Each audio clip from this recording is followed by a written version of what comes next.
अस्सलामुअलैकुम दोस्तों। पिछली वीडियो में हमने आप सल्लल्लाहु अलैहि वसल्लम की पैदाइश से लेकर उनके 8 साल की उम्र तक की ज़िंदगी के बारे में जाना था।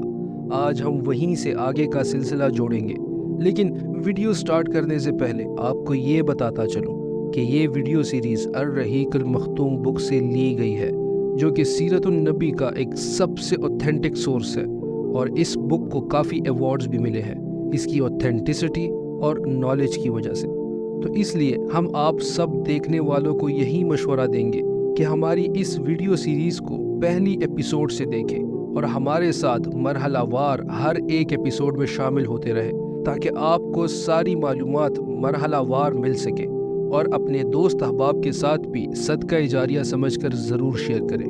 तो चलिए बगैर किसी और ताख़ीर के शुरू करते हैं अपनी आज की वीडियो। पिछली एपिसोड के आखिर में हमने आपको बताया था कि जब रसूलुल्लाह की उम्र 8 साल 2 महीने और 10 दिन की थी तो उनके दादा जान अब्दुल मुत्तलिब इंतकाल फरमा गए और वफ़ात से पहले उन्होंने आपके चचा अबू तालिब को रसूलुल्लाह की देखभाल की वसीयत कर गए थे। अबू तालिब ने अपने भतीजे का बहुत खूब ख्याल रखा, आपको अपनी औलाद में शामिल किया, बल्कि उनसे ज़्यादा प्यार किया, हर तरीके से इज़्ज़त दी और मज़ीद मोहब्बत और इज़्ज़त से नवाजा। 40 साल से ज़्यादा अरसे तक आपको ताकत दी और हर वक्त आपका साथ दिया और आप ही की बुनियाद पर दोस्ती और दुश्मनी रखी। फिर रूह मुबारक से बारिश की दुआ वाला वाक़या पेश आया। इब्ने असाकिर ने जलहमा से रिवायत की है कि मैं मक्का आया, लोग कहत का शिकार थे। कुरैश ने अबू तालिब से कहा, वादी कहत में है और बच्चे भूख से परेशान हैं, आप अल्लाह से बारिश की दुआ कीजिए। अबू तालिब एक बच्चे को साथ लेकर निकले। वो बच्चा ऐसा लग रहा था जैसे बादल से ढका सूरज हो और उसके आसपास और भी बच्चे थे। अबू तालिब ने उस बच्चे का हाथ पकड़कर उसकी पीठ काबा की दीवार से लगा दी। बच्चे ने उनकी उंगली पकड़ी हुई थी। उस वक्त आसमान बिल्कुल साफ था, कोई बादल नहीं था, लेकिन देखते देखते आसमान पर हर तरफ से बादल आने लगे और इतनी जोर की बारिश हुई कि वादी में सैलाब आ गया और शहर और आसपास के इलाके सब्ज व शादाब हो गए। इसके बाद बुहैरा राहिब का वाक़या पेश आया। बाज़ रिवायात के मुताबिक, जिनकी सनद मशकूक है, जब रसूलुल्लाह की उम्र 12 साल हुई और एक रिवायत के मुताबिक 12 साल 2 महीने और 10 दिन की हुई तो अबू तालिब आपको साथ लेकर तिजारत के लिए शाम के सफ़र पर चले। जब वो बसरा पहुंचे, जो शाम का एक मकाम था और हवरान का मरकजी शहर था, ये उस वक्त रूमी मकबूजियत का दारुल हुकूमत था। इस शहर में एक राहिब रहता था जिसका नाम जरजीस था और बुहेरा के लक़ब से मशहूर था।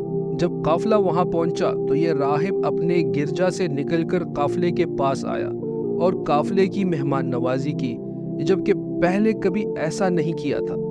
उसने रसूलुल्लाह को देखकर आपके औसाफ यानी खुसूसियात से पहचान लिया और आपका हाथ पकड़कर कहा, ये सैयदुल आलमीन है, अल्लाह इन्हें रहमतुल लिल आलमीन बनाकर भेजेगा। अबू तालिब ने पूछा, आपको ये कैसे पता चला? बुहेरा ने जवाब दिया, जब तुम घाटी से नमूदार हुए तो हर दरख्त और पत्थर इनके आने पर सजदा करने के लिए झुक गए। ये चीज़ें नबी के सिवा किसी और इंसान को सजदा नहीं करती।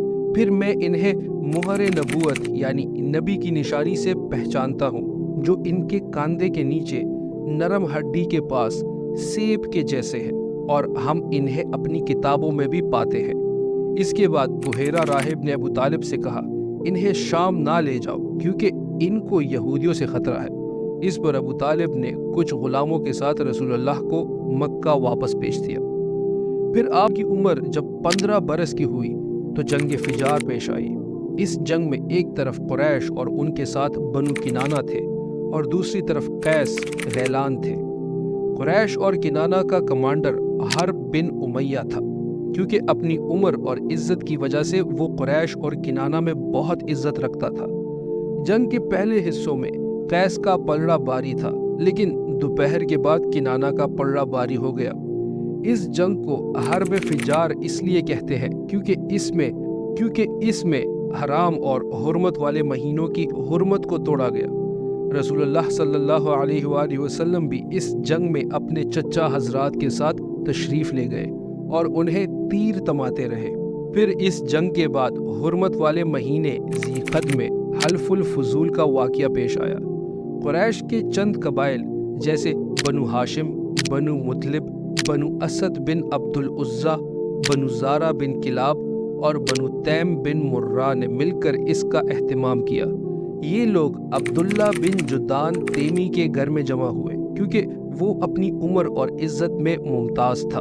ان سب نے مل کر یہ عہد کیا کہ مکہ میں جو بھی مظلوم نظر آئے گا، چاہے مکہ کا ہو یا کہیں اور کا، سب اس کی مدد کریں گے اور اس کا حق دلا کر رہیں گے۔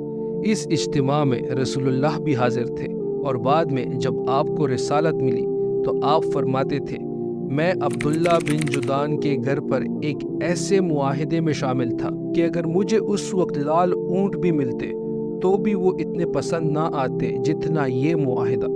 اگر اسلام کے دور میں بھی مجھے اس معاہدے کے لیے بلایا جاتا تو میں ضرور جاتا۔ یہ معاہدہ جاہلی دشمنی اور قبائلی فخر کے خلاف تھا۔ اس معاہدے کا سبب یہ تھا کہ زبید قبیلے کا ایک آدمی اپنا سامان لے کر مکہ آیا۔ عاص بن وائل نے اس سے سامان خرید لیا لیکن اس کا حق روک لیا۔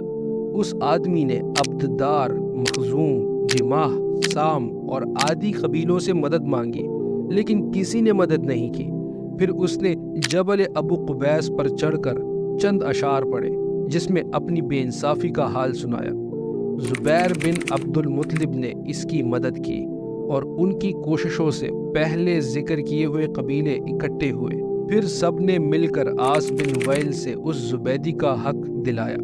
تو دوستو، یہ تھے کچھ ضروری واقعات جو حضور صلی اللہ علیہ وآلہ وسلم کے ساتھ کم عمری میں پیش آئے۔ اگلی ویڈیو میں ہم حضرت محمد صلی اللہ علیہ وسلم اور حضرت خدیجہ رضی اللہ عنہا کے بارے میں بتائیں گے۔ تب تک کے لیے ہمیں اجازت دیجیے۔ اللہ حافظ۔